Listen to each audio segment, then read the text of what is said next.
Ek is baie opgewonde vir die wat my nie ken nie. My naam is Romien en ek is getroud met hierdie stud wat hier voor sit. Kan ek net gou vir 'n oomblik brag oor hom? Hy het onlangs 'n projek aangepak by ons huis. Man alleen het hy besluit hy gaan vir ons 'n nuwe kombuis gee. Ons is nou so 2 jaar wat dit lyk of ons kamp in ons huis. Ek hou dit nie teen hom nie.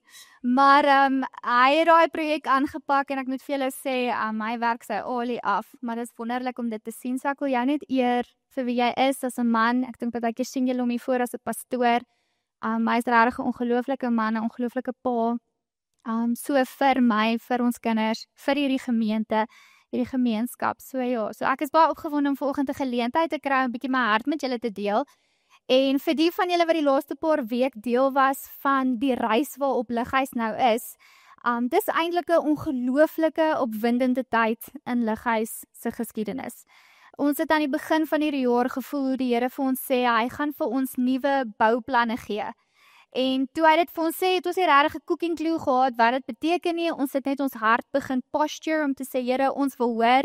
Ons wil saam U beweeg, ons wil nie ons eie koninkryk bou, ons eie ding doen en van buite af lyk dit baie goed en dit lyk baie heilig, maar eintlik mis ons totaal in al U hart.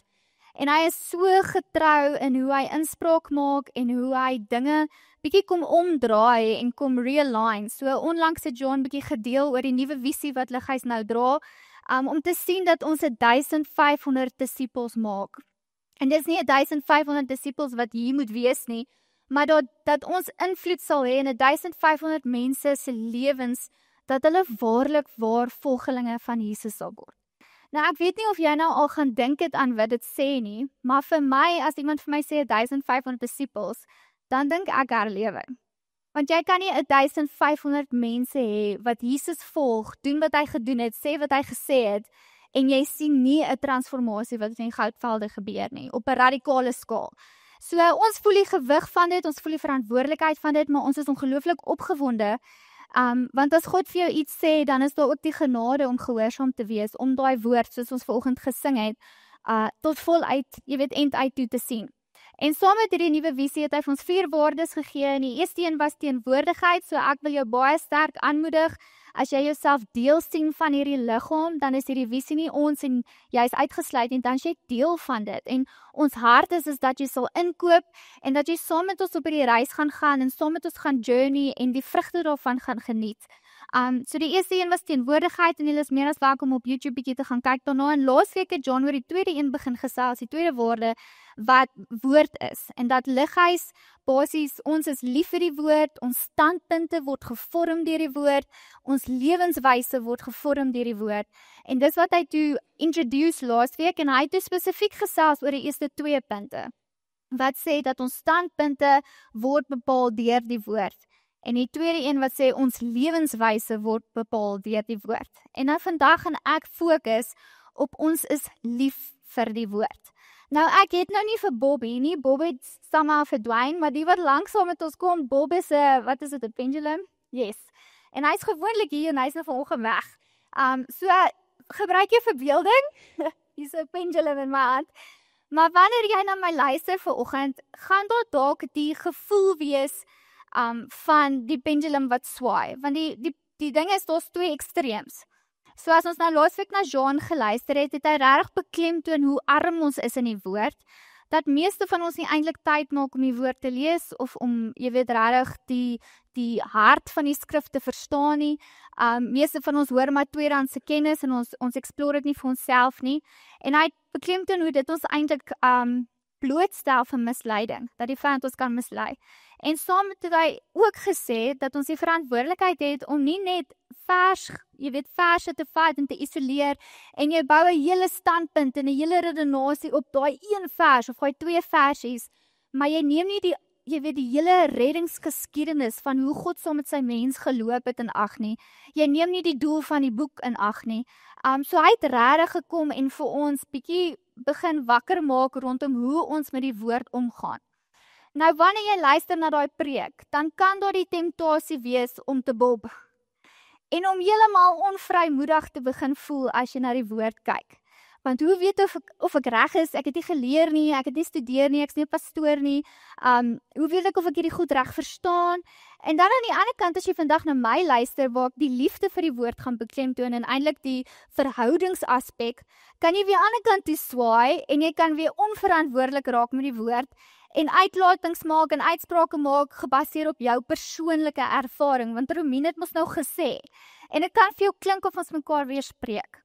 Maar wanneer ons leer om hierdie spanningsvelde nie te sien as wit en swart, hulle is teen mekaar nie, maar eintlik as goed wat mekaar komplementeer, soos hulle sal sê, jy weet, two sides of the same coin. Wanneer ons dit so begin sien, dan kan ons hierdie goeders eintlik in wysheid begin navigate. So wanneer jy vandag na my luister, wil ek hê jy moet so luister. Ja, dis waar wat John gesê het, en ja, wat ek gaan sê vandag is ook waar. En ons moet saam in wysheid ek wil dit nie eens balans noem nie, want ek dink jy dis altyd balans nie. Balans of jy sê dis in die middel en daar's waar hy moet wees. Dis in wysheid wat ons hierdie saam met die Here navigate, saam met die Heilige Gees. So, wat belangrik is om te weet is dat as ek vandag met jou gesels, gaan ek nie vir jou 'n klomp how-to's gee nie, so dit gaan nie 'n baie praktiese preek wees in daai opsig nie. Maar ek vertrou regtig vir 'n skuif van denke. Jy weet, die Here praat van nuwe wyn, het nuwe wynsakke nodig, en dis waarvoor ek die Here vandag vertrou as ek met jou gesels. So toe jy jou lewe vir die Here gegee het, toe het jy die geskenk van ewige lewe ontvang. Dit is die geskenk wat Jesus aan ons gee. En ewige lewe het nie net te doen met ek gaan dood en ek lewe nog nie. Dis nie die punt so seer van ewige lewe nie. As jy gaan lees in die woord en hoe ewige lewe oorgedra word, dan is dit baie meer gerig op 'n kwaliteit van lewe wat vanuit ons verhouding met God, met Jesus uitsprei. En Jesus definieer dit vir ons so. Jy kan saam met my lees in Johannes 17, vers 3. Hy sê die volgende: en dit is die ewige lewe. So hierdie is Jesus wat besig is om te praat, en dit is in sy hoë priesterlike gebed. So dit is aan die einde van sy bediening op aarde, en hy maak hierdie gebed, en hierdie vorm deel van sy gebed. Hy sê, dit is die ewige lewe. So hy gee ons 'n definisie van die ewige lewe. Dat hulle U sal ken, die enigste ware God, en ook hom wat U gestuur het, Jesus Christus. So vir Jesus is die ewige lewe kennis van God.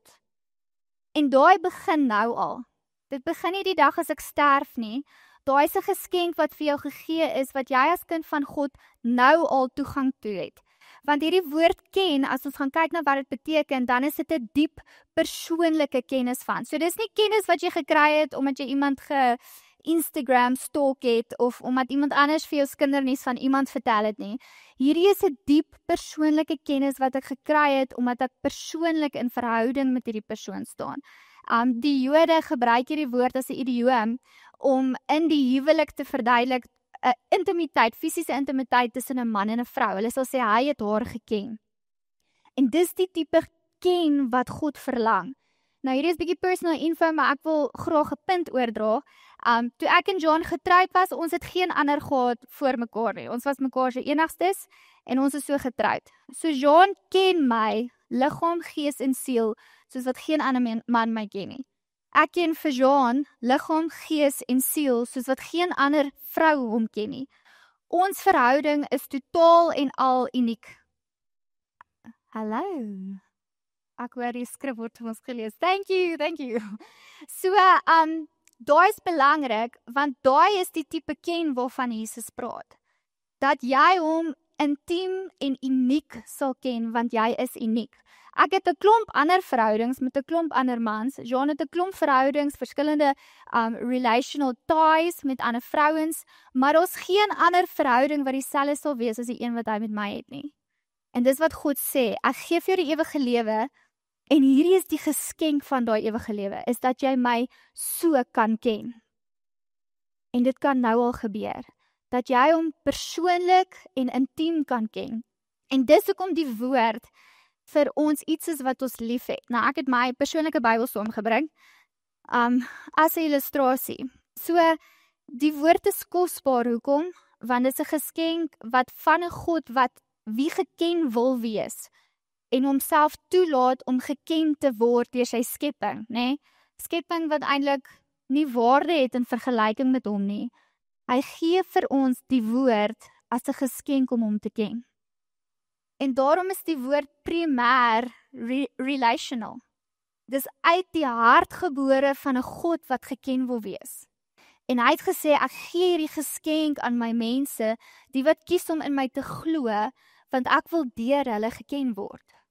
So as jy my Bybel oopmaak, sal jy sien, daar's verskriklik baie plekkies waar ek al geteken het, geskryf het, en ek sê vir jou, ek is oortuig, ek oordryf nie, as ons huis sou afbrand, dink ek sal die kinders eers gaan haal, Jean is groot genoeg en sterk, hy sal self uitkom, en dan hardloop ek vir my Bybel, want hierdie is my geskiedenis saam God. Daar's soveel plekke waar hy my ontmoet het, waar ek die datum neergeskryf het, en kopkennis, jy weet, 'n skrif het persoonlik vir my geword. Dit het iets geword waar ek miskien 2 weke terug gebid het vir my kinders, en dan lees ek, jy weet, 'n stuk, en dan is dit so persoonlik wat ek gelees het, spreek in hierdie gebed van my kinders in. Of is iets wanneer ek geworstel het, en ek's mismoedig, en ek voel, Jesus Here, ek weet nie of jy sien of hoor nie, ek weet nie waar hy is in hierdie oomblik nie. En dan bemoedig hy my deur die skrif, en daar's 'n ander tipe gevoel rondom daai, dis nie die gewone lees nie, hy het my geken in hierdie oomblik. Hy het gehoor wat in my hart aangaan, en hy het toegelaat dat ek hom ken in hierdie oomblik. En daai is iets wat vir ons almal beskikbaar is, maar die probleem is, dat daar was 2 bome in die tuin van Eden. En dis wat ons vandag illustreer, deur hierdie 2 bome hier op die verhoog, en aan hierdie kant, vir daai mense wat dalk nie kan sien nie, hier is water in, maar jy kan daaraan dink as water of olie. En dan aan hierdie kant het ons 'n klomp boeke. So Genesis 2 sê vir my en jou, dat daar was 'n boom van die kennis van goed en kwaad, en ons dub die boom kennis van goed en kwaad. En dan aan die ander kant was daar die boom van lewe, en dis wat hierdie een van ons vandag sal represent. En al 2 hierdie bome was in die tuin. Nou daar's baie wat ons daaroor kan sê, en ek wil nie in soveel detail daaroor ingaan nie, maar ek wil vandag klem lê op die beginsel van die keuse wat daar gemaak is. Want Adam en Eva het 'n keuse gemaak, wat vandag steeds voor elke kind van God verskyn, en veral hoe ons die woord benader. So ek wil dit amper vandag vir jou skets as raamwerke, waardeur jy die woord benader. Jy kan die woord benader vanuit die boom van die kennis van goed en kwaad, of jy kan die woord benader vanuit die boom van lewe. So wat was die 2 bome? Die eerste een, die boom van die lewe, sien ons, hy het op 'n manier bonatuurlike eienskappe gehad, dat hy mense kon vir ewig sustain, eternal life, ewige lewe, daai geskenk wat God vir jou gegee het, oorspronklik in die skepping was dit deur hierdie boom beskikbaar gestel aan Adam en Eva. En soveel so dat nadat hulle gesondig het God besluit, hy gaan hulle beskerm en hy gaan hulle uit die tuin uitsit, want as hulle van hierdie boom sou eet, dan sou hulle vir ewig lewe in hulle sondige toestand, en dis nie wat God wou gehad het nie. So hy beskerm Adam en Eva, en hy sit hulle uit die tuin uit. En daar verloor hulle die voorreg van die ewige lewe wat saam met hierdie boom gekom het, en saam met dit die afhanklikheid en die vertroue wat hulle in God moes plaas, want hy beveel hulle, en hy sê, eet van al die bome, hierdie boom was ingesluit, en hierdie boom sou hulle dan aan die lewe hou, basically. So, hierdie boom het nie superstitious powers gehad van sy eie nie, dis nie 'n new age ding nie, dis God het geskep, en hy het 'n funksie aan iets gegee, en hy het bepaal, dis die funksie wat dit is, en hy het vir die mens gesê, wees gehoorsaam, en indien hulle sou gehoorsaam wees, sou hulle dan geëet het en gelewe het. Aan die ander kant het ons die boom van die kennis van goed en kwaad gehad. En toe die mens kies om hiervan te eet, het hy gekies om kennis van goed en kwaad buite God te bekom. So essentially was dit nie 'n issue gewees met kennis van goed en kwaad nie, want onthou, toe God geskaap het hy geskape en hy het gerus, en wat het hy gesê? Alles is goed. So hy het nie hierdie boom uitgesluit toe hy sê alles is goed nie. Alles was goed. Die catch is dat hierdie boom die bevel het gemaak, dat sou jy van hierdie boom eet, kies jy om onafhanklik die kennis van goed en kwaad te bekom. En eintlik wat die mens gekies het, is om op hulle redenasie vermoë staat te maak. En te sê, ons wil redeneer, en ons wil vir onsself bepaal wat is goed en kwaad. En as jy die boek van Rigters gaan lees, dan sien jy so duidelik die uitvloei daarvan. Hulle sê oor en oor in Rigters sal hulle praat van, en elke mens het gedoen wat goed was in sy eie oë. En dit was chaos. Soos rigters moet soos 'n age restriction hê, dis soos 'n rowwe boek. Want elke mens het besluit, elke mens het geredeneer, elke mens het gedink, hierdie is wat goed is en daai is wat kwaad is. En dis wat hierdie twee bome vir ons represent, basically. En as ek vandag praat, dan sê ek, dat wanneer ons die woord benader, dan kan ons die klem sit op kennis van goed en kwaad. En daar was 'n belofte wat saam met hierdie boom gekom het. As julle van hierdie boom sal eet, sal julle sekerlik sterf. En dis die kennis van goed en kwaad wat soveel keer dood bring, en ek gaan dit nou verduidelik.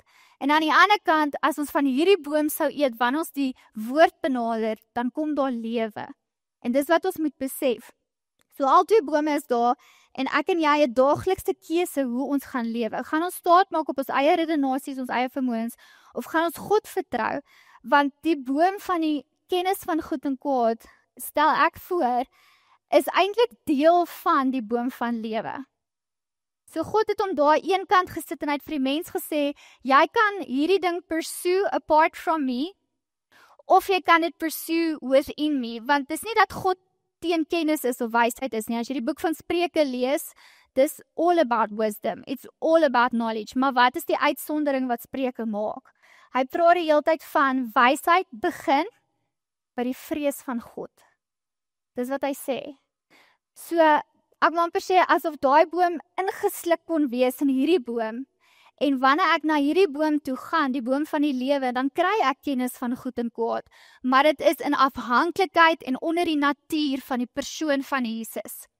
En die persoon van Jesus, ek lees vir jou in Hebreërs 1, ek het nou die langer stuk daar, maar ek wil net 'n kort stukkie daar uithaal. Hy sê, hy, Jesus, is die uitstraling van God se heerlikheid, en die ewebeeld van sy wese. So die persoon van Jesus kom wys vir my en jou wat die natuur van die Vader is. Hy is die, ek wil sê die volledigste openbaring van wie God is. So as ek die woord benader, dan moet ek dit vanuit die raamwerk van die boom van die lewe, wie Jesus is, benader. En hy kom sê vir my wat die natuur van die Vader is, wat die waardes is, hoe hy dink, hoe hy beweeg, hoe hy doen, hoe hy optree. As ek buite Jesus probeer die boom van goed en kwaad, kennis van goed en kwaad benader, dan gaan daai wysheid iewers skeef trek, en dit gaan nie meer die natuur van God wees nie. So dis belangrik dat ons dit verstaan. So in Jesus sien ons hierdie natuur, in Johannes 1 vers 1 sê vir ons dat Jesus is die woord. En hy sê ook vir ons dat Jesus, as ons kyk Johannes 15, praat van Jesus is die wingerd en ons is die lote. So Jesus het kom restoreer wat die tuin van Eden wat daar verlore gegaan het. Jesus word vir ons die nuwe boom van lewe, as ek dit so kan stel. So wanneer ons onsself inent by hom, wanneer ons groei in 'n heilige vrees vir God, en ek glo nie heilige vrees vir God kan kom sonder dat ons nie in verhouding met hom staan nie. As ons nie in verhouding met hom staan nie, sal ons hom altyd op die verkeerde manier bang wees vir hom. So ek weet nie wat sien kom eerste nie, maar die twee werk saam, dat soos wat ek in intimiteit groei, so groei ek in 'n heilige vrees. Soos wat ek in 'n heilige vrees groei, so groei ek in intimiteit, en die twee loop so 'n siklus in my lewe. So wanneer ek myself hier inent, dan kom daar lewe. En dis wat ons moet verstaan. So ons het 'n keuse, wat se raamwerk ons gaan benader, wanneer ons die woord benader. En ek wil vir julle net prakties bietjie wys wat gebeur wanneer die kennis van goed en kwaad die raamwerk is wat ons kies. As jy dink aan die Fariseërs in die skrif, is hulle 'n baie goeie voorbeeld van mense wat die skrif benader het vanuit die boom van kennis van goed en kwaad. Die Fariseërs, wil ek amper sê, daar's 'n ou ek nou die dag hoor, hy het baie goed gestel. Hy sê hulle is die produk van 400 jaar sonder die inspraak van God. Want was die profete gewees, as jy dink aan Maleagi, ons noem die intertestamentele, sê ek dit reg? Intertestamentele periode, tussen Maleagi en Matteus, né? Daai stuk daar. Daar was 400 jaar van stilte wat daar gebeur het. Wat God nie met die mens gepraat het nie, daar was geen profeet nie, en sy teenwoordigheid was basies onttrek, die gemanifesteerde teenwoordigheid van God. So daar was nie 'n tempel wat sy teenwoordigheid gehuisves het nie, daar was mensgemaakte goed, maar daar was nêrens God nie. En die Fariseërs is die produk daarvan. Hulle het vir 400 jaar steeds die skrifte bestudeer, maar sonder die profetiese inspraak van God en sonder die teenwoordigheid van God. En die Fariseër is die produk. En Jesus vermaan hulle, jy kan saam met my blaai na Johannes 5, en hy sê die volgende vir hulle. Johannes 5 vers 39 tot 40. Julle ondersoek die skrifte, omdat julle dink dat die ewige lewe daarin te vind is. En dit is juis hulle wat oor my getuig. So Jesus sê, die skrif oortuig van my. So wanneer die skrif benader jy dit nie bloot vir die kennis van goed en kwaad nie. Jy benader dit want jy kom na die boom van lewe, jy kom na Jesus toe en hulle wys na my toe. En dan sê hy, maar julle wil nie na my toe kom nie, sodat julle nie die lewe kan hê nie. En dis die uitdaging, want soveel sondaars in Jesus se tyd, soveel onkundiges in Jesus se tyd, soveel kundiges wat bereid was om hulle self te humble, het na Jesus toe gekom en hulle het hom herken en hulle die boom van lewe ontmoet. Maar die fariseërs wat vanuit die raamwerk van kennis van goed en kwaad onafhanklik van God gefunksioneer het, het hom nie gesien toe hy kom nie. Hulle het hom nie herken toe hy kom nie. Want dit vereis 'n afhanklikheid van hom wat hulle nie gehad het nie. So figuurlik is dit asof hierdie boom ons eintlik bewus maak van ons en ander mense se melaats, as ek dit so kan stel. Nou melaats in die Bybelse tyd was gebruik vir verskeie velsiektes wat nie geneesbaar was in baie gevalle nie. En juist vir daai rede onder die verbond, die ou verbond van Moses, as jy melaats opgedoen het, was jy basies verstoot gewees uit die samelewing uit. Want jy was onrein verklaar. En nie net uit die samelewing uit nie, maar ook jy kon nie in die tempel kom of in die tabernakel nie. So jy kon essensieel nie in die teenwoordigheid van God kom nie. En dis wat die boom van kennis van goed en kwaad doen. Wat het gebeur met Adam en Eva die oomblik toe hulle daarvan eet? Hulle het in 'n manier besef, maar ons is melaats. Ons is onrein. Ons kan nie eintlik in sy teenwoordigheid kom nie. Die skrif sê hulle het besef hulle is naak. En daar was niks om hulle mee te beskerm nie. Hulle het gaan wegkruip toe die Here in die tuin kom wandel, toe sy teenwoordigheid opdaag. En dis wat hierdie boom sal doen. En ek wil vir jou 'n paar praktiese goed uitlig vir hoe hierdie boom in ons lewe opdaag. Dit maak dat ons die woord vermy. Want ons skaamte en skuld. Wanneer ek die woord lees, dan is daar die onmoontlike standaard wat voor my gesit word en ek voel in my wese ek kan nie hierby kom nie. En ek vermy eerder die skrif want ek wil nie weer skuldig voel nie. Ek wil nie weer skaam voel as ek na die skrif toe gaan nie. Of dit maak my onvrymoedig met die woord, want dit lê die klem op kennis. Dit lê die klem op die regte interpretasie en dit lê die klem daar. En ek voel net ek het nie geswat nie, ek het nie studeer nie, ek het nie die vermoë om hierdie goed te verstaan nie. So dit maak dat ek maak eerder staat op iemand anders om vir my te sê. Dit lei dat die woord vrees bring. Nou lees ek 'n vers en ek weet nie hoeveel van julle, ek was ook daar, het al daai vers gelees van die unforgivable of unpardonable sin teen die Heilige Gees. En dadelik is daar vrees van, het ek dit al gedoen? Het ek dit nie al gedoen nie? Ek weet nie. Jy weet, is ek seker van my saligheid? En dis wat ons moet besef, so dit bring hierdie vrees, en nie net in ons nie, maar dis baie keer wat ons oordra aan ons kinders. Ons gebruik Jesus om hulle bang te maak. Jesus kyk vir jou. Jy moet kyk wat jy doen. Hy kyk vir jou. En dis wat ons doen, en dis wat ons kinders leer en beleef van Jesus, is vrees. Hy versterk ons in ons selfregverdiging en ons aanstoot, want hoekom? As ek genoeg na jou melaats kan wys, dan gaan mense nie my melaats sien nie. As ek genoeg op jou melaats kan fokus, dan gaan ek nie my eie sien nie. Daai stuk op vel wat besig is om af te vrot en af te val hier op my arm, lyk daarom nie so erg soos jou been wat besig is om te disintegreer nie. En dis die denke wat ons het. En ons gebruik dit om verdeeldheid te bring. Ek meen, Jesus bid, sy hart is eenheid vir sy liggaam. Dis die gebed van die een wat sy lewe gaan neerlê vir sy liggaam. Dis sy hart. En ons gebruik dieselfde woord om verdeeldheid te bring. Ek weet nie wat is die persentasie van dogma waaroor ons nie saamstem nie. 4%. 4% van dogma stem ons nie saam oor as kerke nie. En tog is dit 'n vyandigheid en ons is beter as jy en ons het die hoër openbaring as jy en die woord word gebruik om te verdeel en te verskeur wat Jesus gekom het om te versoen en wat Jesus gekom het om heel te maak. Dis wat gebeur wanneer ons hier eet. En hierdie vrugte is lekker en hulle lyk goed, want dit maak sin vir my redenasie vermoëns, maar dit is so buite die natuur van die persoon van Jesus en die openbaring wat hy gebring het van die natuur van God. Maar ons eet, want dis gemaklik. Dit maak vir my sin. En ons besef nie, ons voer eintlik ons eie ego waar Christus gekom het om juis vir ons te wys, maar jy's vol melaats, jy kan nie jouself red nie, maar ek kan.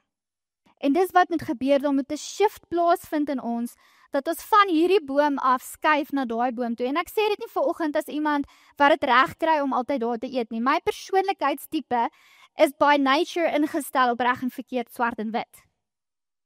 En die Here het my die laaste ruk so kom challenge, soos Romien, jy is so gefokus op reg en verkeerd, en ek is nie besig om te bid, te preek oor relativism, dat alles is waar en jou waarheid en my waarheid, ek is nie besig om te advocate vir dit nie. Maar as die klem daar lê, en die klem lê nie op verhouding nie, dan word dit swaar, en dit word 'n las, en die wet maak dood, en dis wat die fariseërs gedoen het.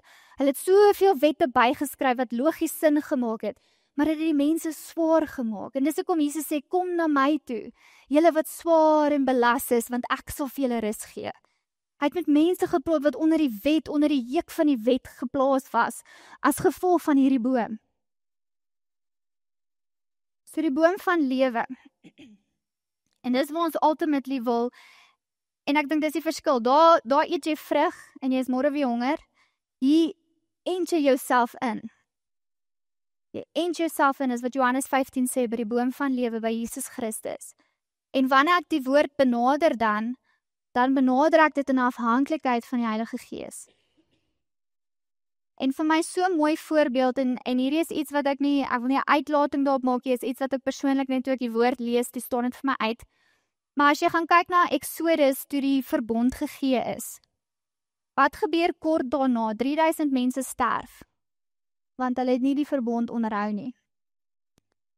En die wette rondom melaats word enforced, as ek dit so kan stel. So, almal wat onrein is, word verstoot, uitgegooi. Baie van hulle moes in grotte gaan bly, baie van hulle het eintlik maar vergaan. Jy kon nooit weer jou gesin sien nie, want jou melaats kan nou op my kom.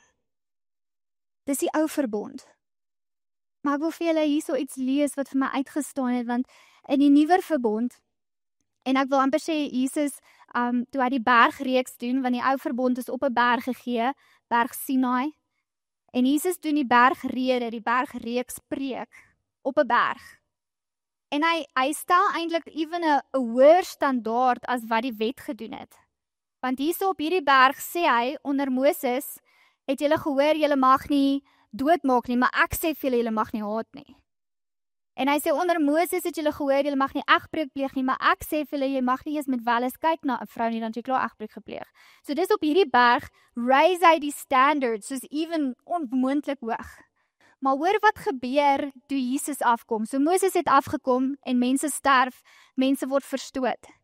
Jesus kom af, en jy kan dit in Matteus 8 saam met my lees. 8 vers 1. Hy sê hierso, nadat Jesus van die berg afgekom het 'n groot skare hom gevolg, en kyk, 'n melaatse man het na hom toe gekom. Hy het voor hom gekniel en gesê, Here, as u wil, kan u my rein maak. En hy het sy hand uitgesteek, hom aangeraak en gesê, ek wil word rein. En die man is onmiddellik van sy melaatsheid gereinig. Hoe mooi is dit nie? En ek kan nie sê dat dit die rede is hoekom Matteus hierdie geskryf het nie, maar toe ek dit lees, dis daar vir my 'n koneksie wat gemaak word. Hierdie boom maak my bewus van my melaats, maak my bewus van ander se melaats, en die enigste oplossing is om te verstoot. Die enigste oplossing is om weg te kruip. Maar hierdie boom, Jesus, hy lig die standaard van heiligheid.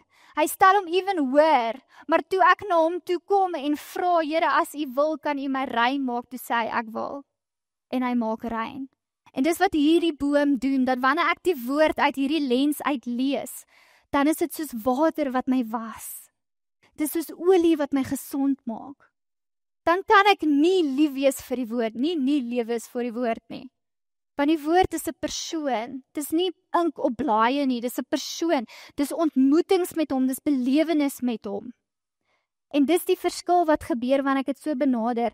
En jy kan sien in Efesiërs 5, kan jy ook saam met my lees. Terwyl jy soontoe blaai, sê ek die volgende, Efesiërs 5 vers 25 tot 27. Ons sien in Psalm 51 dat Dawid ook hierdie ek wil amper sê illustrasie gebruik, want nadat hy met Batseba geval het en gesondig het, dan bid hy en hy sê vir God, maar was my met marjolein. In Engels is dit hyssop. En dis die plant wat gebruik was in die reinigingsseremonie van die melaatse. So hier het Dawid iets gesnap van die boom van lewe, wat eintlik ongeken was in sy tyd. En nadat hy hierdie ongelooflike sonde gedoen het, soveel skade aangebring het, hardloop hy na die boom van lewe toe. En hy sê, was my met die marjolein wat my kan reinig. En dan sê hy, en ek sal weer wit wees. Ek sal weer skoon wees. So Efesiërs 5 sê vir ons, mans, julle moet julle vroue lief hê, soos ek ook as Christus die kerk lief gehad het, en homself ter wille van haar oorgegee het, sodat hy haar kan heilig, deurdat hy haar gereinig het deur die was met water en die woord. Dit het hy gedoen, sodat hy vir homself die kerk in heerlikheid daar kan stel, sonder vlek of rimpel, of enige iets dergeliks, heilig en sonder smet. Dis die hart van Jesus, die boom van lewe. So wanneer ek my woord vat en ek spandeer tyd daarin, dan sien ek hoe ek by die boom van lewe gaan sit. Hoe ek by die nagmaaltafel gaan sit, waar sy liggaam vir my gebreek was en sy bloed vir my gevloei het. En as ek dan lees oor selfsugtigheid en ek voel die Heilige Gees oortuig my, dan gaan hardloop nie ek en kruip weg nie. Dan sê ek, ja Here, ek's onrein, maar was my melaats. Was my skoon, reinig my, want u woorde is lewe. U woorde maak skoon. So ek wil vir jou 'n paar punte uitlig, en ek maak klaar met hierdie. Wat eintlik vanaf ons die woord uit hierdie raamwerk uit benader, deel word van hoe ons die skrif benader. So die eerste een is, dit word vir ons primêr 'n geestelike oefening en nie 'n intellektuele oefening nie. Jy kan die woord bloot uit jou intellek uitlees. Daar's ouens wat 'n studie maak van die woord en hulle is ateëste. So om die woord te lees en te bestudeer kan lei na 'n fariseer sonder die Heilige Gees en die inspraak van God, sonder sy teenwoordigheid. So wanneer jy dit lees, besef jy hierdie is primêr 'n geestelike oefening en my intellek neem deel daaraan. En wanneer ek gaan sit, en dit is nie rocket science nie, regtig, dit gaan oor 'n postuur van jou hart, meer as enigiets anders. So wanneer ek gaan sit, dan raak ek net bewus van die Heilige Gees, ek raak net stil en ek sê, Heilige Gees, soos praat net deur die woord met my, U is die Gees van waarheid. Ek vertrou U om my nou te lei, en dankie dat U sal, amen. Bid dit soos jy wil, maar jy postuur jou hart in afhanklikheid van Hom. Die tweede ding is, die klem val op 'n persoonlike verhouding. Jy is besig om geskiedenis met God te bou, die een wat vir jou ewige lewe gegee het, wat vir jou toegang gegee het tot homself, wanneer jy die woord lees. En dit is lewe, dis 'n kwaliteit van lewe, want dis nie prosperity gospel, alles gaan altyd goed gaan met my nie, maar dis dat wanneer ek deur iets negatief of sleg gaan, dan word hierdie 'n geleentheid om nog iets van sy natuur te leer. En dis hoekom ek bestaan.